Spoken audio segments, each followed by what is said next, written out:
vaccinations in Brazil are arriving, but very slowly, not being administered nearly as quickly as many people there would like.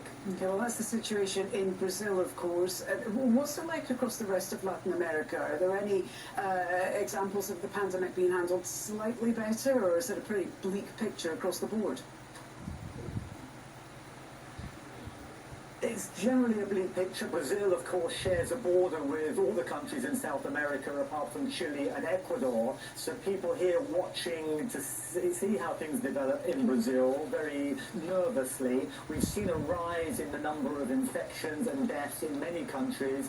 Colombia, certainly. Here in Argentina, the same. We're seeing record numbers of infections. We're also seeing people here protesting. In Bogota, for instance, workers are saying they need to go out to work, with new restrictions being imposed, don't put food on the plates, they need to be out there. Here in Argentina, and here in Buenos Aires specifically, we've seen parents of school children demonstrating, saying they want the schools to stay open, despite President Alberto Fernandez saying that many of the outbreaks, the recent outbreaks we've seen, have been concentrated in and around the schools, and we need new restrictions. The people, after more than a year of this, are tired, they're increasingly exasperated at the slow rollout of the vaccine programs.